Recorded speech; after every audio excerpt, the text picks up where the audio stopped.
Hi ladies and gentlemen, I'm here to present a review of the Kosciuszko National Park Draft Wild Horse Management Plan for Local Land Services.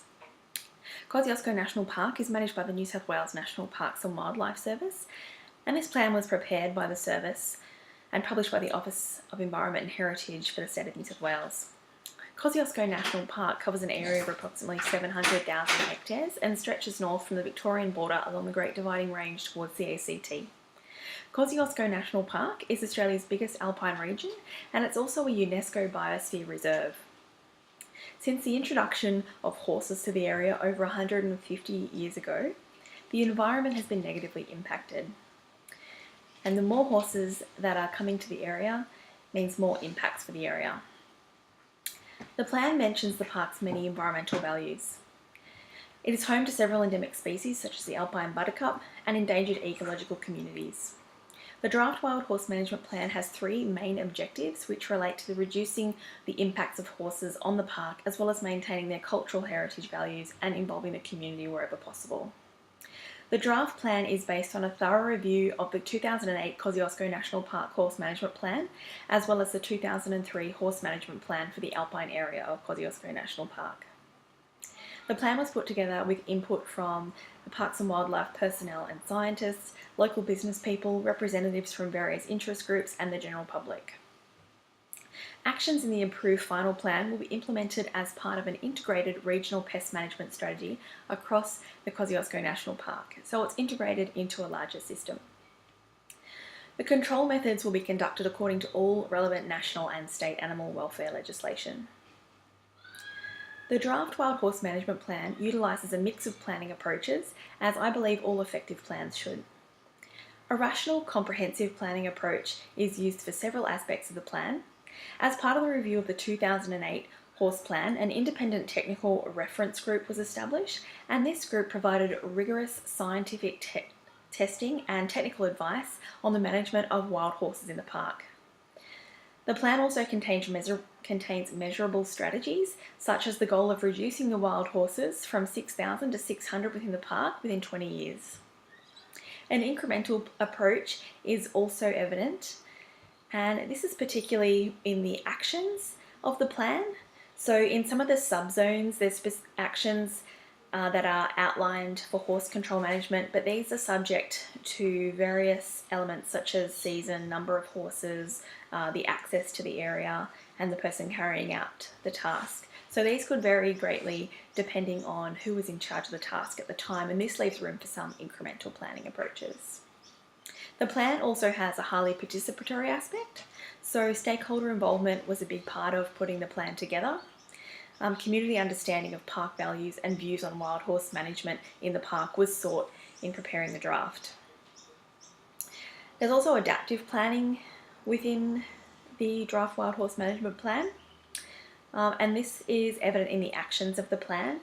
So there is monitoring programs that are going to be ongoing throughout the implementation of the plan, and this shows that the plan will evolve and adapt as needed to gain the required information to achieve the objectives of the plan. There's also contingency planning within the plan, and that's for use in the event of any emergency animal disease outbreaks or other natural disasters such as bushfires, and that's as per the AusVet Plan Wild Animal Response Strategy. Community engagement for the plan took place between November 2014 and April 2016. This built capacity within the community for involvement in the planning and implementation of the plan. The types of engagement used for the plan included town hall meetings. There was extensive online discussions and surveys available, kitchen table discussions, as well as various other stakeholder meetings and workshops. The stakeholders involved in the community engagement were Parks and Wildlife personnel, including rangers, ecologists and biologists, as well as representatives from various interest groups, including the Snowy Mountains Horse Riders Association and Hunter Valley Brumby Association. Farmers and the general public were also included.